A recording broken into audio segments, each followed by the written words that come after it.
നമ്മൾ തുടർച്ചയായി പ്രസിദ്ധീകരിച്ചുകൊണ്ടിരിക്കുന്ന ഇയ്യോബിൻ്റെ പുസ്തകത്തെക്കുറിച്ചുള്ള പഠന പരമ്പരയിൽ 9ാമത്തെ ഭാഗമാണ് നിങ്ങളിപ്പോൾ കേൾക്കുന്നത്. ഇതിനു മുമ്പുള്ള എല്ലാ ഭാഗങ്ങളും നഫ്താലി ട്രൈബ് TV എന്ന നമ്മുടെ യൂട്യൂബ് ചാനലിൽ ലഭ്യമാണ്. ഇതിന് ശേഷമുള്ളതും അതേ ചാനലിൽ ലഭിക്കുന്നതാണ്. ചാനലിൻ്റെ ലിങ്ക് ഡിസ്ക്രിപ്ഷൻ ബോക്സിൽ കൊടുത്തിട്ടുണ്ട്. ഈ പഠന പരമ്പരയ്ക്ക് 10 ഭാഗങ്ങളുണ്ട്. എല്ലാ ഭാഗങ്ങളും കേൾക്കുവാനായിട്ട് ശ്രമിക്കുക. ഇയ്യോബിൻ്റെ പുസ്തകത്തിലെ പ്രധാന കഥാപാത്രം ഇയ്യോബാണ്. അവൻ്റെ ഭാര്യ അല്പസമയത്തേക്ക് മാത്രമേ പ്രത്യക്ഷമാകുന്നുള്ളൂ. അതിനുശേഷം നമ്മൾ ശ്രദ്ധിക്കുന്നത് അവൻ്റെ 3 സ്നേഹിതരെയാണ്. ഇയ്യോബ് 3 മുതൽ 26 വരെയുള്ള അധ്യായങ്ങളിൽ ഇയ്യോബും സ്നേഹിതരും തമ്മിലുള്ള സുദീർഘമായ വാദപ്രതിവാദങ്ങളാണ്. ഇയ്യോബിൻ്റെ ആദ്യത്തെ സംഭാഷണം 3-ാം അധ്യായത്തിലാണ് രേഖപ്പെടുത്തിയിരിക്കുന്നത്. അവൻ അവസാനമായി സംസാരിക്കുന്നത് 27 മുതൽ 31 വരെയുള്ള അധ്യായങ്ങളിൽ ആണ്. ഇതിൻ്റെ ഇടയിൽ 3 ആവർത്തി സംഭാഷണങ്ങൾ ഇയ്യോബും സ്നേഹിതരും മാറി മാറി പറയുന്നുണ്ട്. എലീഫസും ബിൽദാദും സോഫറും അവർ ഓരോരുത്തരും സംസാരിച്ചു കഴിയുമ്പോൾ ഇയ്യോബ് മറുപടി എന്നവണ്ണം സംസാരിക്കുന്നുണ്ട്. എന്നാൽ 3-ാമത്തെ ആവർത്തിയിൽ സോഫർ സംസാരിക്കുന്നില്ല. ബിൽദാദിൻ്റെ 3-ാമത്തെ സംഭാഷണത്തിനുള്ള ഇയ്യോബിൻ്റെ മറുപടി 26 മുതൽ 31 വരെയുള്ള അധ്യായങ്ങളിലാണ്. 31-ാം അധ്യായം അവസാനിക്കുന്നത് ഇയ്യോബിൻ്റെ വചനങ്ങൾ അവസാനിച്ചു എന്ന് പറഞ്ഞുകൊണ്ടാണ്. 32-ാം അധ്യായം ആരംഭിക്കുന്നത് ഇങ്ങനെയാണ്: അങ്ങനെ ഇയ്യോബ് തനിക്ക് തന്നെ നീതിമാനായി തോന്നിയത് കൊണ്ട് ഈ 3 പുരുഷന്മാർ അവനോട് വാദിക്കുന്നത് മതിയാക്കി. 32-ന്റെ 2-ാം വാക്യത്തിൽ എലീഹു എന്നൊരു 4-ാമത്തെ സ്നേഹിതനെ നമ്മൾ കാണുന്നു. അവൻ മറ്റുള്ളവരെക്കാൾ പ്രായം കുറഞ്ഞവൻ ആയിരുന്നു. അവൻ ഇതുവരെയും നിശബ്ദൻ ആയിരുന്നു. അവൻ്റെ സാന്നിധ്യം മുമ്പ് പരാമർശിക്കപ്പെട്ടിട്ടില്ല. മറ്റു 3 സ്നേഹിതരും അവനേക്കാൾ പ്രായമുള്ളവരാകൊണ്ട് എലീഹു ഇയ്യോബിനോട് സംസാരിക്കുവാൻ താമസിച്ചു. അവൻ അവസാനം സംസാരിക്കുവാൻ തുനിഞ്ഞത് മറ്റു 3 സ്നേഹിതന്മാരും ഇയ്യോബിൻ്റെ കുറ്റം തെളിയിക്കുവാൻ പരാജയപ്പെട്ടതുകൊണ്ടാണ്. അതായത് അവൻ്റെ ലക്ഷ്യം ഇയ്യോബിൻ്റെ കഷ്ടതയുടെ കാരണം അവൻ്റെ ജീവിതത്തിലെ പാപമാണ് എന്ന് തെളിയിക്കുക ആയിരുന്നു. ഇതിൽ അവൻ മറ്റുള്ളവരെക്കാൾ വിഭിന്നൻ ആയില്ല. എലീഹുവിനെ കുറിച്ച് നമ്മൾ ശ്രദ്ധിക്കുന്ന 3 കാര്യങ്ങളുണ്ട്. ഒന്ന്, എലീഹു മറ്റുള്ളവരെക്കാൾ പ്രായം കുറഞ്ഞവനായിരുന്നു. അതിനാൽ അവൻ മുതിർന്നവർ സംസാരിക്കുന്നതിൻ്റെ ഇടയ്ക്ക് കയറി സംസാരിക്കുവാൻ ശ്രമിച്ചില്ല. 2, ഇയ്യോബിനോട് വാദിച്ച് ജയിക്കുവാൻ മറ്റു 3 സ്നേഹിതർക്കും കഴിഞ്ഞില്ല. ഇയ്യോബ് തനിക്ക് തന്നെ നീതിമാനായി തോന്നിയതുകൊണ്ട് ഈ 3 പുരുഷന്മാർ അവനോട് വാദിക്കുന്നത് മതിയാക്കി. 3 സ്നേഹിതന്മാർക്കും ഇയ്യോബിൻ്റെ കുറ്റം തെളിയിപ്പാൻ കഴിഞ്ഞില്ല. 3, അവൻ കോപാകുലനായിരുന്നു. ഇയ്യോബ് സ്വയം നീതീകരിച്ചതിനാൽ എലീഹുവിൻ്റെ കോപം ജ്വലിച്ചു. അവൻ്റെ സ്നേഹിതന്മാർക്ക് ഇയ്യോബിൻ്റെ കുറ്റം തെളിയിക്കുവാൻ കഴിയാഞ്ഞതിനാൽ അവരുടെ നേരെയും അവൻ്റെ കോപം ജ്വലിച്ചു. ഇയ്യോബ് നീതിമാനാണ് എന്നും അവൻ്റെ കഷ്ടം അനർഹമായി ദൈവം വരുത്തിയതാണ് എന്നുമുള്ള വാദമാണ് എലീഹുവിനെ ചൊടിപ്പിച്ചത്. മറ്റ് സ്നേഹിതന്മാരെ പോലെ തന്നെ അവനും ദൈവത്തിൻ്റെ നീതിയെ പ്രതിരോധിക്കുവാൻ ശ്രമിക്കുകയാണ്. എലീഹുവിനെ കുറിച്ച് മുമ്പ് ഈ പുസ്തകത്തിൽ പരാമർശമില്ല. അവൻ അവിടെ ഉണ്ടായിരുന്നു എന്ന് പോലും പറയുന്നില്ല. അവൻ്റെ സാന്നിധ്യം പെട്ടെന്നാണ് അവതരിപ്പിക്കപ്പെടുന്നത്. അതിനാൽ അവൻ ആരായിരുന്നു എന്നതിനെക്കുറിച്ച് വേദപണ്ഡിതന്മാർക്കിടയിൽ വ്യത്യസ്തങ്ങളായ അഭിപ്രായമുണ്ട്. അവനൊരു പ്രവചന ശബ്ദമായിരുന്നു. ദൈവം പ്രത്യക്ഷമാകുന്നതിന് മുമ്പ് അയക്കപ്പെട്ടവനായിരുന്നു എന്നിങ്ങനെ അഭിപ്രായപ്പെടുന്നവരുണ്ട്. എന്നാൽ 32-ാം അധ്യായം അവൻ ആരായിരുന്നു എന്ന് വ്യക്തമായി പറയുന്നുണ്ട്. അവൻ രാം വംശത്തിൽ ബൂസ്യനായ ബെറേഖേലിൻ്റെ മകൻ എലീഹു ആയിരുന്നു. അതിനാൽ അവൻ്റെ വ്യക്തിത്വത്തെക്കുറിച്ച് അഭ്യൂഹങ്ങളുടെ കാര്യമില്ല. എലീഹുവിൻ്റെ സംഭാഷണം 32-ന്റെ 6 മുതൽ 37-ന്റെ 24 വരെയുള്ള വാക്യങ്ങളിലായി 4 സംഭാഷണങ്ങളായി രേഖപ്പെടുത്തിയിരിക്കുന്നു. 32-ന്റെ 6 മുതൽ 33-ന്റെ 33 വരെ 1-ാമത്തെ സംഭാഷണവും 34-ന്റെ 1 മുതൽ 37 വരെ 2-ാമത്തെ സംഭാഷണവും 35-ന്റെ 1 മുതൽ 16 വരെ 3-ാമത്തെ സംഭാഷണവും 36-ന്റെ 1 മുതൽ 37-ന്റെ 24 വരെ 4-ാമത്തെ സംഭാഷണവുമാണ്. ഓരോ സംഭാഷണവും ആരംഭിക്കുന്നത് അങ്ങനെ ബൂസ്യനായ ബെറേഖേലിൻ്റെ മകൻ എലീഹു പറഞ്ഞത് എന്തെന്നാൽ, എലീഹു പിന്നെയും പറഞ്ഞത് എന്തെന്നാൽ എന്നിങ്ങനെ പറഞ്ഞുകൊണ്ടാണ്. ഏലിഹു എന്തുകൊണ്ട് ഇതുവരെ സംസാരിച്ചില്ല, എന്തുകൊണ്ട് ഇപ്പോൾ സംസാരിക്കുന്നു എന്ന് വിശദീകരിച്ചുകൊണ്ടാണ് അവൻ്റെ ഒന്നാമത്തെ സംഭാഷണം ആരംഭിക്കുന്നത്. അവൻ്റെ സംഭാഷണത്തിൽ വൈകാരിക അംശം മറ്റുള്ളവരെക്കാൾ കൂടുതലുണ്ട്. അവൻ കോപത്തോടെ സംസാരിച്ചു. യൗവനത്തിൻ്റെ ആവേശവും അവൻ്റെ വാക്കുകളിൽ ഉണ്ട്. 32-ാം അധ്യായം അവൻ്റെ തുടർന്നുള്ള സംഭാഷണത്തിൻ്റെ ഒരു ആമുഖം ആണ്. അവൻ ദൈവാത്മാവിനാൽ പ്രേരിതനായി സംസാരിക്കുന്നു എന്ന ധ്വനി അവൻ്റെ ആരംഭ വാചകങ്ങളിലുണ്ട്. എന്നാൽ മനുഷ്യരിൽ ആത്മാവുണ്ടല്ലോ, സർവശക്തൻ്റെ ശ്വാസം അവർക്ക് വിവേകം നൽകുന്നു. അത് ദൈവത്തിൽ നിന്നുള്ള ആത്മാവ് ആണോ, അവൻ്റെ സ്വന്തം ചിന്തയിൽ ചൂടുപിടിച്ചതാണോ എന്ന് തെളിയിക്കേണ്ടത് അവൻ്റെ തുടർന്നുള്ള വാക്കുകളാണ്. ഞാൻ മൊഴികൾ കൊണ്ട് തിങ്ങിയിരിക്കുന്നു, എൻ്റെ ഉള്ളിലെ ആത്മാവ് എന്നെ നിർബന്ധിക്കുന്നു. പ്രായം ചെന്നവർ മാത്രമേ ജ്ഞാനികളും ന്യായബോധമുള്ളവരുമായിട്ടുള്ളൂ എന്നില്ല. ഏലിഹു മറ്റുള്ളവരുടെ സംഭാഷണങ്ങൾ കേട്ടുകൊണ്ടിരുന്നു. എന്നാൽ അവർക്ക് ഇയ്യോബിന് ബോധം വരുത്തുവാനോ അവൻ്റെ മൊഴികൾക്ക് ഉത്തരം പറവാനോ കഴിഞ്ഞില്ല. അവൻ്റെ ഉള്ളിൽ വാക്കുകൾ തിങ്ങി നിറഞ്ഞിരിക്കുന്നു. ഇയ്യോബിൻ്റെ വാദങ്ങളെ ഫലപ്രദമായി ഖണ്ഡിക്കുവാൻ അവന് കഴിയും. അവൻ മുഖസ്തുതി പറയുകയില്ല, പക്ഷം പിടിക്കുകയില്ല. മുഖസ്തുതി പറഞ്ഞാൽ എൻ്റെ സൃഷ്ടാവ് ക്ഷണത്തിൽ എന്നെ നീക്കിക്കളയും എന്നുകൂടി പ്രസ്താവിച്ചുകൊണ്ടാണ് ഏലിഹു സംഭാഷണം ആരംഭിക്കുന്നത്. 32-ാം അധ്യായത്തിലെ ആമുഖ വാക്കുകൾക്ക് ശേഷം 33-ാം അധ്യായത്തിൽ ഏലിഹു അവൻ്റെ സംഭാഷണം ആരംഭിക്കുന്നു. ഇവിടെയും അവൻ ദൈവാത്മാവിൽ പ്രേരിതനായി സംസാരിക്കുന്നു എന്ന അവകാശവാദമുണ്ട്. ദൈവത്തിൻ്റെ ആത്മാവിനെ സൃഷ്ടിച്ചു, സർവശക്തൻ്റെ ശ്വാസം എനിക്ക് ജീവനെ തരുന്നു. എങ്കിലും അവൻ ഇയ്യോബിനെ പോലെ മണ്ണുകൊണ്ട് സൃഷ്ടിക്കപ്പെട്ട മനുഷ്യനാണ്. 33-8 മുതൽ 11 വരെയുള്ള വാക്യങ്ങളിൽ ഇയ്യോബിൻ്റെ വാദങ്ങളെ ഏലിഹു ചുരുക്കി പറയുന്നു. ഈ വാദങ്ങൾക്കാണ് അവൻ മറുപടി പറയുവാൻ ശ്രമിക്കുന്നത്. 33-14 മുതൽ 30 വരെയുള്ള വാക്യങ്ങളിൽ ദൈവം ഒരു മനുഷ്യനോട് സംസാരിക്കുന്ന വിവിധ വിധങ്ങളെക്കുറിച്ച് ഏലിഹു പറയുന്നു. ദൈവം സംസാരിക്കുന്നു, എന്നാൽ മനുഷ്യൻ പലപ്പോഴും അത് ശ്രദ്ധിക്കുകയോ അനുസരിക്കുകയോ ചെയ്യുന്നില്ല. 1-2 വട്ടം ദൈവം അരുളി ചെയ്യുന്നു, മനുഷ്യൻ അത് കൂട്ടാക്കുന്നില്ല താനും. ദൈവം ഇടപെടുന്ന ഒരു മാർഗം സ്വപ്നങ്ങളും ദർശനങ്ങളുമാണ്. ഇതിലൂടെ മനുഷ്യനെ ദുഷ്കർമ്മത്തിൽ നിന്ന് അകറ്റുവാനും ഗർവത്തിൽ നിന്ന് രക്ഷിപ്പാനും തക്കവണ്ണം ദൈവം പ്രബോധിപ്പിക്കുന്നു. അനുസരിക്കാത്തവരുടെ പ്രാണൻ കുഴിയിലാകും, അവർ വാളാൽ നശിക്കും. 18-ാം വാക്യത്തിൽ പറയുന്ന കുഴി നരകത്തെക്കുറിച്ചുള്ള പരാമർശം ആകാം. ദൈവം മനുഷ്യരോട് ഇടപെടുന്ന രണ്ടാമത്തെ മാർഗം കഷ്ടതയിലൂടെയാണ്. തൻ്റെ കിടക്കമേൽ അവൻ വേദനയാൽ ശിക്ഷിക്കപ്പെടുന്നു. അവൻ്റെ കഷ്ടതയിൽ അവൻ മരണത്തോളം അടുക്കുന്നു. തുടർന്ന് ഏലിഹു പറയുന്നത് പ്രവചനാത്മകമായ വാക്കുകളാണ്. കഷ്ടതയിലൂടെ കടന്നു പോകുന്ന ഒരുവന് ഒരു മധ്യസ്ഥനുണ്ടെങ്കിൽ അവൻ അവനെ കുഴിയിൽ ഇറങ്ങാതെ വണ്ണം രക്ഷിക്കും. അവനൊരു മറുവില കൊടുക്കും. അധർമ്മം മോചിച്ചു കിട്ടിയ മനുഷ്യൻ ദൈവത്തോട് പ്രാർത്ഥിക്കും. ദൈവം അവൻ്റെ പ്രാർത്ഥന കേൾക്കും. മനുഷ്യന് നീതി പകരം ലഭിക്കും. അങ്ങനെ ആ മനുഷ്യൻ ബാല്യപ്രായത്തിലേക്ക് തിരിഞ്ഞു വരും. അതായത് ദൈവത്തിന് കഷ്ടതയെ ഒരു മനുഷ്യൻ്റെ മാനസാന്തരത്തിനായി ഉപയോഗിക്കാം. ഇങ്ങനെ 2-3 പ്രാവശ്യം ദൈവം മനുഷ്യനോട് ഇടപെടും. അതിനാൽ ഇപ്പോൾ ഇയ്യോബ് ഏലിഹുവിൻ്റെ വാക്കുകൾ ശ്രദ്ധയോടെ കേൾക്കണം. അവ അവനെ നീതീകരിക്കുവാനുള്ള ദൈവിക ദൂതുകൾ ആണ്. അതിൽ ദൈവിക ജ്ഞാനം ഉണ്ട്. ഏലിഹുവിൻ്റെ രണ്ടാമത്തെ സംഭാഷണത്തിലെ മുഖ്യ വിഷയം ദൈവത്തിൻ്റെ നീതിയും അവൻ്റെ നന്മയുമാണ്. ന്യായമായുള്ളത് നമുക്ക് തിരഞ്ഞെടുക്കാം, ന്യായമായുള്ളത് നമുക്ക് തന്നെ ആലോചിച്ചറിയാം എന്നാണ് അവൻ്റെ അഭിപ്രായം. ഇവിടെയും ഇയ്യോബിൻ്റെ വാദങ്ങളിലെ ഒരു പ്രധാന ആശയത്തെ ഹ്രസ്വമായി പറഞ്ഞുകൊണ്ടാണ് അവൻ്റെ സംഭാഷണം ആരംഭിക്കുന്നത്. ഇത് ഇയ്യോബിൻ്റെ വാക്കുകളെ ഏലിഹു മനസ്സിലാക്കിയിരുന്നു എന്നതിൻ്റെ തെളിവാണ്. ഇയ്യോബ് പറഞ്ഞത് ഇതെല്ലാമാണ്. 1, അവൻ നീതിമാൻ ആണ്.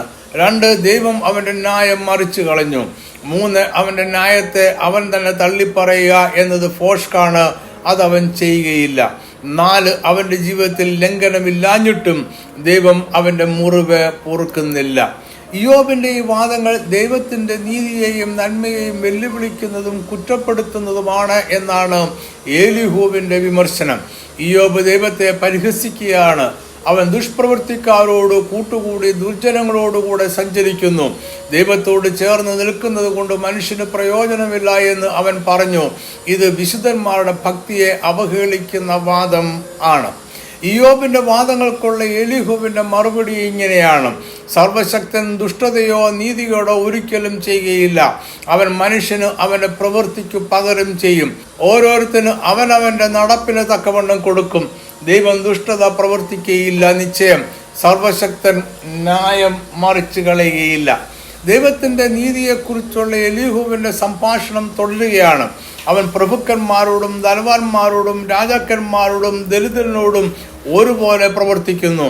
ദൈവത്തിന്റെ ദൃഷ്ടി എപ്പോഴും മനുഷ്യന്റെ വഴികളിൽ മേലിരിക്കുന്നു. ദുഷ്പ്രവർത്തിക്കാർക്ക് യാതൊന്നും മറച്ചുവെക്കുവാൻ സാധ്യമല്ല. ദൈവം ദുഷ്ടന്മാരെ പരസ്യമായി ശിക്ഷിക്കുന്നു. കാരണം അവർ എളിയവരുടെയും പീഡിതന്മാരുടെയും നിലവിളി കേട്ടില്ല. ഈ സംഭാഷണത്തിലെ എലീഹുവിന്റെ അവസാനത്തെ വാക്കുകൾ ഇങ്ങനെയാണ്. ഇയ്യോബ് 34 മുതൽ 37 വരെയുള്ള വാക്യങ്ങൾ. ഇയ്യോബ് അറിവില്ലാതെ സംസാരിക്കുന്നു. അവന്റെ വാക്കുകളിലും ജ്ഞാനമില്ല എന്ന് വിവേകമുള്ള പുരുഷന്മാരും എൻ്റെ വാക്ക് കേൾക്കുന്ന ഏത് ജ്ഞാനിയും എന്നോട് പറയും. ഇയ്യോബ് ദുഷ്ടന്മാരെ പോലെ പ്രതിവാദിക്കൊണ്ട് അവനെ ആദിയോടന്തം പരിശോധിച്ചാൽ കൊള്ളാം. അവൻ തന്റെ പാപത്തോട് ദ്രോഹം ചേർക്കുന്നു. അവൻ നമ്മുടെ മധ്യയെ കൈകൊട്ടുന്നു. ദൈവത്തിന് വിരോധമായ വാക്ക് വർദ്ധിപ്പിക്കുന്നു. അതായത് ഇയ്യോബ് ദൈവത്തെക്കുറിച്ചോ അവന്റെ പ്രവൃത്തികളെക്കുറിച്ചോ മതിയായ ജ്ഞാനമില്ലാതെ സംസാരിക്കുന്നു. അവൻ ദുഷ്ടന്മാരെ പോലെ പ്രതിവാദിക്കുന്നു. അവന്റെ പാപത്തോട് ദ്രോഹം ചേർക്കുന്നു. ദൈവത്തിന് വിരോധമായി സംസാരിക്കുന്നു. അതിനാൽ അവൻ സ്വയം ശോധന ചെയ്താൽ കൊള്ളാം. എലീഹുവിന്റെ മൂന്നാമത്തെ സംഭാഷണത്തിന്റെ വിഷയം ഇയ്യോബിന്റെ ചില വാക്കുകളാണ്. 34 അധ്യായത്തിൽ ഇയ്യോബിന്റെ ഒരു വാദം എലീഹു ഇങ്ങനെ സംഗ്രഹിക്കുന്നു: ദൈവത്തോട് രഞ്ജനയായിരിക്കുന്നത് കൊണ്ട് മനുഷ്യന് പ്രയോജനമില്ലെന്ന് അവൻ പറഞ്ഞു. 35 മുതൽ 3 വരെയുള്ള വാക്യങ്ങളിൽ എലീഹു ഇത് വീണ്ടും എടുത്തു പറയുന്നു: എൻ്റെ നീതി ദൈവത്തിൻ്റെതിലും കവിയും എന്ന് നീ പറയുന്നു. അതിനാൽ നിനക്ക് എന്ത് പ്രയോജനം എന്നും ഞാൻ പാപം ചെയ്യുന്നതിനേക്കാൾ അതുകൊണ്ട് എനിക്കെന്ത് ഉപകാരമെന്നും നീ ചോദിക്കുന്നുവല്ലോ. 35 മുതൽ 8 വരെയുള്ള വാക്യങ്ങൾ ഇയ്യോബിന്റെ ചോദ്യത്തിനുള്ള മറുപടിയാണ്. ദൈവം ഭൗതിക അനുഭവ സീമകൾക്ക് അതീതമായും ഉപരിയായും നിലനിൽക്കുന്നു. ആകാശത്തേക്ക് നോക്കി മേഘങ്ങളെ ദർശിച്ചാൽ അത് മനസ്സിലാകും. അതിനാൽ മനുഷ്യൻ പാപം ചെയ്യുന്നതും അവന്റെ ലംഘനം പെരുകുന്നതും ദൈവത്തിന്റെ ശ്രേഷ്ഠതയെ ബാധിക്കുകയില്ല. മനുഷ്യന്റെ ദുഷ്ടതയും നീതിയും മനുഷ്യരെ മാത്രമേ ബാധിക്കുന്നുള്ളൂ. മനുഷ്യരുടെ പാപം ദൈവത്തെ ദുഃഖിപ്പിക്കുന്നില്ല എന്നല്ല എലീഹു പറയുന്നത്. മനുഷ്യന്റെ ദുഷ്ടതയ്ക്കോ നീതിക്കോ ദൈവത്തിന്റെ അഭൗമികമായ ശ്രേഷ്ഠതയെ കുറയ്ക്കുവാനോ കൂട്ടുവാനോ കഴിയുകയില്ല. മനുഷ്യരുടെ പ്രവൃത്തികൾക്ക് സ്വാധീനിക്കുവാൻ കഴിയുന്നതിലും ഉന്നതത്തിലാണ് ദൈവം വസിക്കുന്നത്.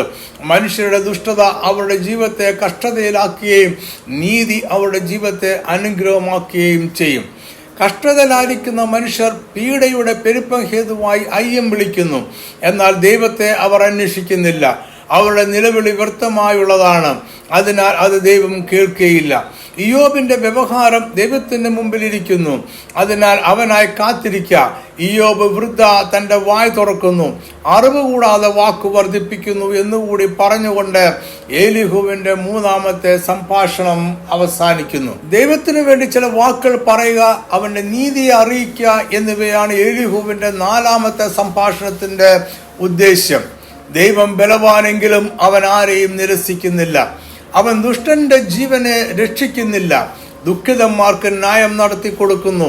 നീതിമാന്മാരെ രാജാക്കന്മാരോടുകൂടെ സിംഹാസനത്തിൽ ഇരുത്തുന്നു. അവർ എന്നേക്കും ഉയർന്നിരിക്കുന്നു. നീതിമാന്മാർ കഷ്ടതയിൽ ആയിപ്പോയാൽ ദൈവം അവരുടെ പ്രവൃത്തിയും അഹങ്കരിച്ചു പോയ ലംഘനങ്ങളും കാണിച്ചു കൊടുക്കും. അവർ മാനസാന്തരപ്പെട്ട് തിരികെ വരുവാൻ ദൈവം അവസരം കൊടുക്കും. എന്നാൽ എല്ലാവരും ദൈവത്തിന്റെ പ്രബോധനം കേട്ടനുസരിക്കുകയില്ല. അനുസരിക്കുന്നവർ അനുഗ്രഹിക്കപ്പെടും, നിരസിക്കുന്നവർ വാളാൽ നശിക്കും. 36 മുതൽ 25 വരെയുള്ള വാക്യങ്ങളിൽ ദൈവം ഇയ്യോബിനെ സ്നേഹത്തോടെ ശിക്ഷിക്കുകയാണ് എന്ന് എലീഹു പറയുന്നു. ഇയ്യോബിനെ കഷ്ടതയുടെ വായിൽ നിന്ന് ഇടുക്കമില്ലാത്ത വിശാലതയിലേക്ക് നടത്തുവാൻ ദൈവം ആഗ്രഹിക്കുന്നു. അതുകൊണ്ട് കോപം പരിഹാസത്തിനായി വശീകരിക്കരുത്, അതിനാൽ തെറ്റിപ്പോകരുത്. എലീഹു ഉപദേശിക്കുന്നു, സൂക്ഷിച്ചുകൊള്ളുക, നീതികളിലേക്ക് തിരിയരുത്, അവന്റെ പ്രവൃത്തിയെ മഹിമപ്പെടുത്തുവാൻ നീ ഓർത്തുകൊള്ളുക. ഏലിഹു ഇയ്യോബിനെ മാനസാന്തരത്തിലേക്ക് നയിക്കുവാൻ ശ്രമിക്കുകയാണ്. ഇയ്യോബ് അവൻ്റെ പാപത്തിൽ നിന്നും മാനസാന്തരപ്പെടണമെന്നും അവൻ വീണ്ടും അനുഗ്രഹം പ്രാപിക്കണമെന്നുമാണ് അവൻ്റെ എല്ലാ സ്നേഹിതരുടെയും ആത്മാർത്ഥമായ ആഗ്രഹം. അതിനുവേണ്ടി പാപത്തെക്കുറിച്ച് ഇയ്യോബിന് ബോധ്യം വരുത്തുവാനാണ് അവർ വാദപ്രതിവാദം നടത്തുന്നത്. 36-26 മുതലുള്ള വാക്യങ്ങളിൽ ദൈവത്തിൻ്റെ ശ്രേഷ്ഠതയും അവനെ മനസ്സിലാക്കുവാനുള്ള മനുഷ്യൻ്റെ പരിമിതിയും ഏലിഹു വിവരിക്കുന്നു. നമുക്ക് അറിഞ്ഞുകൂടാതെ വണ്ണം ദൈവം അത്യുന്നതൻ, അവൻ്റെ ആണ്ടുകളുടെ സംഖ്യ ആരാഞ്ഞുകൂടാത്തത്. ദൈവം കാലാതീതനാണ്, അവൻ സമയങ്ങൾക്ക് വിധേയനല്ല. ദൈവത്തിൻ്റെ ശ്രേഷ്ഠതയ്ക്ക് ഉദാഹരണമായി ഏലിഹു മഴ പെയ്യുന്നതിനെ എടുത്തു കാണിക്കുന്നു. നീർത്തുള്ളികൾ ആകാശത്തേക്ക് ഉയരുന്നു, പിന്നീട് മഴയായി മേഘങ്ങൾ അതിനെ ചൊരിയുന്നു. ഇത് ദൈവപ്രവൃത്തി ആണ്. ദൈവത്തിൻ്റെ മനുഷ്യനോടുള്ള കൃപയ്ക്ക് ഉദാഹരണവും ആണ്. മിന്നലും ഇടിമുഴുക്കവും ദൈവത്തിൻ്റെ കയ്യിലെ ആയുധങ്ങൾ ആണ്. ഇവയാൽ അവൻ ജാതികളെ ന്യായം വിധിക്കുന്നു, ആഹാരവും ധാരാളമായി കൊടുക്കുന്നു. അവൻ പ്രതിയോഗിയുടെ നേരെ അതിനെ പ്രയോഗിക്കുന്നു. 37 അധ്യായത്തിൽ ഏലിഹുവിൻ്റെ സംഭാഷണത്തിന് മൂർച്ച കൂടുന്നുണ്ട്. അവർ ദൈവത്തിൻ്റെ നാദത്തിൻ്റെ മുഴക്കത്തെയും ഗർജനത്തെയും കുറിച്ചും അവൻ ഭൂമിയുടെ അറ്റത്തോളം അയക്കുന്ന മിന്നലിനെ കുറിച്ചും സംസാരിക്കുന്നു. ദൈവം നമുക്ക് ഗ്രഹിക്കുവാൻ അസാധ്യമായ വൻ കാര്യങ്ങളെ ചെയ്യുന്നു. ഹിമവും മഴയും അവൻ്റെ സർവാധികാരത്തിന് കീഴിൽ ആകുന്നു. ദൈവത്തിൻ്റെ ഭയങ്കരത്വത്തിൻ്റെ വിവരണത്തിന് ശേഷം 37 അധ്യായം 14 മുതൽ 20 വരെയുള്ള വാക്യങ്ങളിൽ ഏലിഹു ഇയ്യോബിനോട് ഉപദേശിക്കുന്നു. ഇയ്യോബേ, ഇത് ശ്രദ്ധിച്ചുകൊള്ളുക, മിണ്ടാതിരുന്ന ദൈവത്തിൻ്റെ അത്ഭുതങ്ങളെ ചിന്തിച്ചുകൊള്ളുക. തുടർന്ന് ദൈവത്തിൻ്റെ അത്ഭുത പ്രവൃത്തികളെ കുറിച്ച് ഇയ്യോബിനുള്ള ജ്ഞാനം ഏലിഹു ചോദ്യം ചെയ്യുന്നു. അവൻ്റെ ചോദ്യങ്ങൾ 38 അധ്യായം മുതൽ ദൈവം ഇയ്യോബിനോട് ചോദിക്കുന്ന ചോദ്യങ്ങളുടെ ഒരു ആമുഖം എന്ന പോലെ നമുക്ക് തോന്നിക്കും. ഇയ്യോബ് 37-15 മുതൽ 18 വരെയുള്ള വാക്യങ്ങൾ. ദൈവം അവയ്ക്ക് കൽപ്പന കൊടുക്കുന്നതും തൻ്റെ മേഘത്തിലെ മിന്നൽ പ്രകാശിപ്പിക്കുന്നതും എങ്ങനെയെന്ന് നീ അറിയുന്നുവോ? മേഘങ്ങളുടെ ആകത്തൂക്കവും ജ്ഞാനസമ്പൂർണനായവൻ്റെ അത്ഭുതങ്ങളും നീ അറിയുന്നുവോ? തെന്നിക്കാറ്റ് കൊണ്ട് ഭൂമി അനങ്ങാതിരിക്കുമ്പോൾ നിന്റെ വസ്ത്രത്തിന് ചൂടുണ്ടാകുന്നത് എങ്ങനെ? ലോകദർപ്പണം പോലെ ഉറപ്പുള്ള ആകാശത്തെ നിനക്ക് അവനോടുകൂടെ വിടർത്തി വെക്കുമോ? നമുക്ക് ദൈവത്തെ സമ്പൂർണമായി അറിയാം എന്നോ, ദൈവത്തെക്കാൾ അറിയാമെന്നോ, ദൈവത്തോട് ഇപ്രകാരം സംസാരിക്കാമെന്നോ ചിന്തിക്കുന്നത് വിഡ്ഢിത്തം ആണ്. ഇയ്യോബ് 37-19-20 വാക്യങ്ങൾ. അവനോട് എന്ത് പറയണമെന്ന് ഞങ്ങൾക്ക് ഉപദേശിച്ചു തരിക. അന്ധകാര നിമിത്തം ഞങ്ങൾക്ക് ഒന്നും പ്രസ്താവിപ്പാൻ കഴിവില്ല. എനിക്ക് സംസാരിക്കണമെന്ന് അവനോട് ബോധിപ്പിക്കണമോ? നാശത്തിനിരയായി തീരുവാൻ ആരാനും ഇച്ഛിക്കുമോ? ഏലിഹുവിൻ്റെ വാക്കുകൾ ഇങ്ങനെ അവസാനിക്കുന്നു. ദൈവത്തിന് ചുറ്റും ഭയങ്കര തേജസ്സുണ്ട്. അവൻ ശക്തിയിൽ അത്യുന്നതനാകുന്നു. അവൻ ന്യായത്തിനും പൂർണ്ണനീതിക്കും ഭംഗം വരുത്തുന്നില്ല. അതുകൊണ്ട് മനുഷ്യർ അവനെ ഭയപ്പെടണം. ജ്ഞാനികളെന്ന് ഭാവിക്കുന്നവരെ അവൻ കടാക്ഷിക്കുന്നില്ല. ഏലിഹുവിൻ്റെ ഉപദേശങ്ങളുടെ ഉപസംഹാരം ഇതാണ്: ദൈവത്തെക്കുറിച്ച് സമ്പൂർണ്ണ ജ്ഞാനമുണ്ട് എന്ന ഇയ്യോബിൻ്റെ ചിന്ത ഉപേക്ഷിച്ച് കളഞ്ഞ് അവൻ ദൈവത്തിന് കീഴടങ്ങണം. ദൈവത്തിൻ്റെ അപ്രമേയ ജ്ഞാനത്തെയും വിചാരങ്ങളെയും ഇയ്യോബ് അംഗീകരിക്കണം. അപ്പോൾ ദൈവം അവനിൽ പ്രസാദിക്കും. 38 അധ്യായത്തിൻ്റെ തുടക്കത്തിലാണ് ദൈവം ഇയ്യോബിനും അവൻ്റെ സ്നേഹിതർക്കും പ്രത്യക്ഷനാകുന്നത്. ഈ അധ്യായം ആരംഭിക്കുന്നത് അനന്തരം യഹോവ ചുഴലിക്കാറ്റിൽ നിന്ന് ഇയ്യോബിനോട് ഉത്തരം അരുളി ചെയ്തത് എന്തെന്നാൽ എന്ന് പറഞ്ഞുകൊണ്ടാണ്. ദൈവം ഇയ്യോബിന് മറുപടി പറയുവാൻ കഴിയാത്ത അനേകം ചോദ്യങ്ങൾ ചോദിക്കുന്നു. എന്നാൽ ഇയ്യോബിൻ്റെ കഷ്ടതയുടെ കാരണം ദൈവം വിശദീകരിക്കുന്നില്ല. ഇയ്യോബിൻ്റെ ന്യായവാദങ്ങൾ കേൾക്കുവാൻ അവൻ തയ്യാറാകുന്നും ഇല്ല. ഇവിടെ നമ്മൾ ചില വാക്യങ്ങൾ ഓർക്കേണ്ടതുണ്ട്. 9-16-17 ഇയ്യോബ് ആഗ്രഹിച്ചു പറഞ്ഞത് ഇങ്ങനെയാണ്: ഞാൻ വിളിച്ചിട്ട് അവൻ ഉത്തരമറിയാലും എൻ്റെ അപേക്ഷ കേൾക്കും എന്ന് ഞാൻ വിശ്വസിക്കുകയില്ല. കൊടുങ്കാറ്റുകൊണ്ട് അവൻ എന്നെ തകർക്കുന്നുവല്ലോ, കാരണം കൂടാതെ എൻ്റെ മുറിവുകളെ പെരുക്കുന്നു. 31-35 ഇയ്യോബ് പറഞ്ഞത് ഇങ്ങനെയാണ്: അയ്യോ, എൻ്റെ സങ്കടം കേൾക്കുന്നവൻ ഉണ്ടായിരുന്നുവെങ്കിൽ കൊള്ളാമായിരുന്നു. ഇതാ എൻ്റെ ഒപ്പ്, സർവശക്തൻ എനിക്ക് ഉത്തരം നൽകുമാറാകട്ടെ. എൻ്റെ പ്രതിയോഗി എഴുതിയ അന്യായ രേഖ കിട്ടിയെങ്കിൽ കൊള്ളാമായിരുന്നു. ഇതിൻ്റെ എല്ലാം മറുപടി എന്നോണം യഹോവ ചുഴലിക്കാറ്റിൽ നിന്ന് ഇയ്യോബിനോട് ഉത്തരം അരുളി. ഇയ്യോബ് ദൈവത്തിൻ്റെ ന്യായാസനത്തെ അന്വേഷിച്ചു കൊണ്ടിരുന്നു. അവിടെ ദൈവത്തിന്റെ മുമ്പിൽ അവന്റെ ന്യായം വിവരിക്കുവാനും ന്യായവാദങ്ങളെ കോരിച്ചെറിയുവാനും ഇയ്യോബ് ആഗ്രഹിച്ചു. എന്നാൽ ദൈവം അതിന് അവസരം നൽകിയില്ല.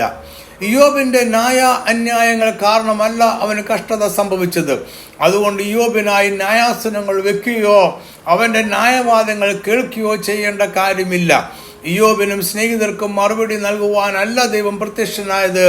അവന്റെ സർവാധികാരത്തിന്റെ വ്യാപ്തിയും ആഴവും അവരെ ബോധ്യപ്പെടുത്തുവാനാണ്. ദൈവം ഇയ്യോബിനോട് ഈ പ്രപഞ്ചത്തെക്കുറിച്ചുള്ള ഇയ്യോബിന്റെ അജ്ഞതയും അവന്റെ ബലഹീനതയും വെളിവാക്കുന്ന അനേക ചോദ്യങ്ങൾ ചോദിച്ചു. ദൈവത്തിന്റെ ആദ്യത്തെ ചോദ്യം ഇതായിരുന്നു. ഇയ്യോബ് 38:1-5 വരെയുള്ള വാക്യങ്ങൾ. അനന്തരം യഹോവ ചുഴലിക്കാറ്റിൽ നിന്ന് ഇയ്യോബിനോട് ഉത്തരം അരുളി ചെയ്തത് എന്തെന്നാൽ, അറിവില്ലാത്ത വാക്കുകളാൽ ആലോചന ഇരുളാക്കുന്ന ഒരുവനാർ. നീ പുരുഷനെ പോലെ അരമുറുക്കിക്കൊള്ളുക. ഞാൻ നിന്നോട് ചോദിക്കും, എന്നോട് ഉത്തരം പറയുക. ഞാൻ ഭൂമിക്ക് അടിസ്ഥാനമിട്ടപ്പോൾ നീ എവിടെയായിരുന്നു?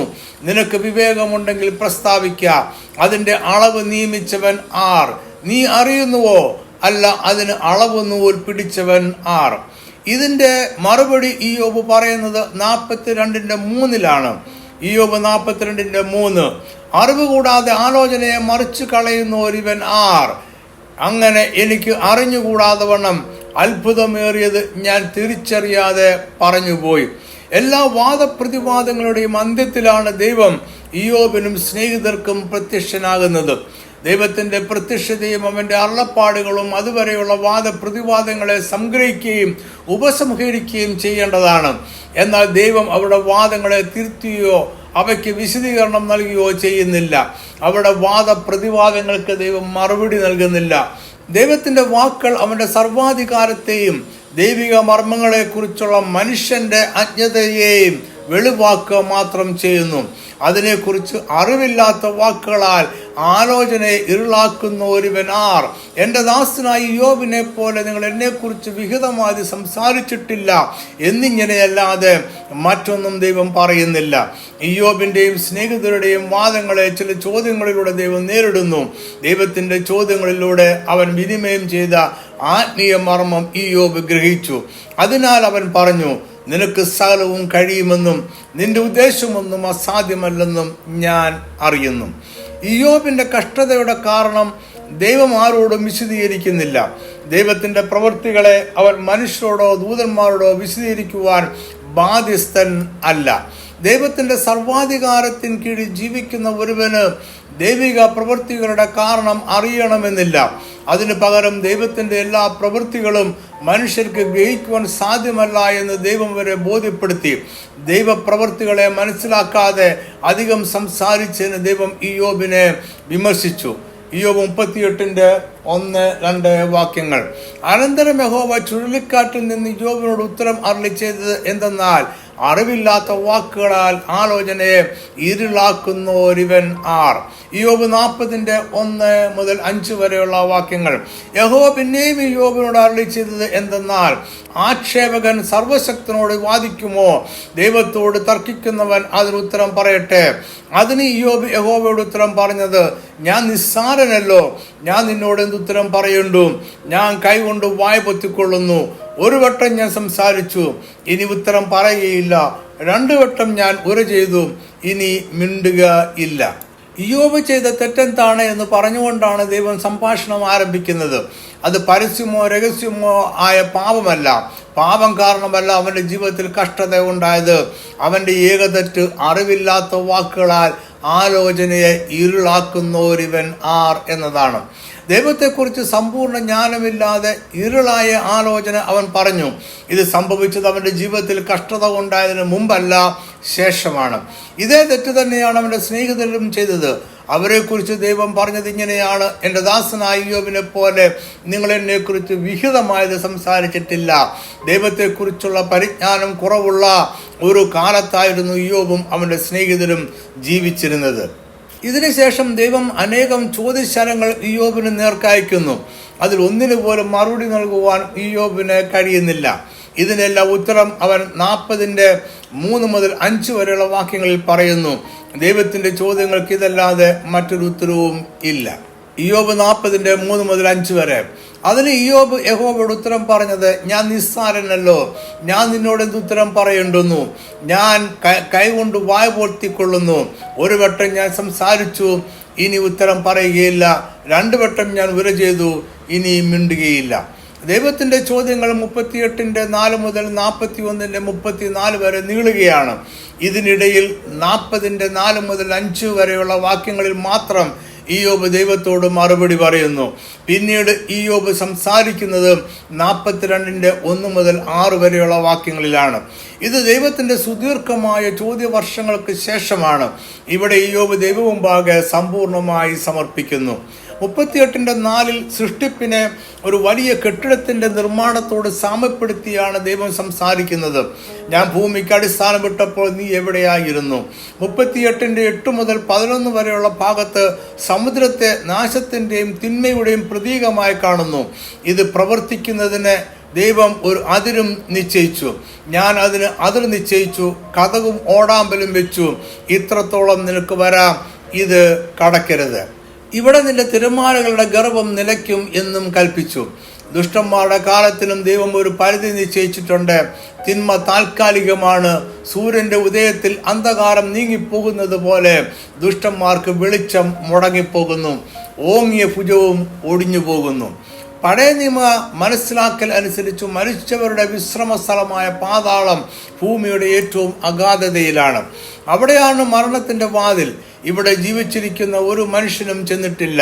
സമുദ്രത്തിൻ്റെ ആഴത്തിലും ഒരു മനുഷ്യനും സഞ്ചരിച്ചിട്ടില്ല. ഭൂമിയുടെ വിശാലത ഗ്രഹിക്കുവാൻ ഇന്നവരെ മനുഷ്യന് കഴിഞ്ഞിട്ടില്ല. എന്നാൽ ഇവയെല്ലാം ദൈവത്തിൻ്റെ സർവാധികാരത്തിന് കീഴിലാണ്. സൂര്യൻ്റെ ഉദയം മുതൽ അസ്തമയം വരെയുള്ള അതിൻ്റെ എല്ലാ വഴികളും ദൈവം നിയന്ത്രിക്കുന്നു. 38:22 മുതൽ 38 വരെയുള്ള ദൈവത്തിൻ്റെ സംഭാഷണത്തിലെ വിഷയം ആകാശത്തിലെ കാര്യങ്ങളാണ്.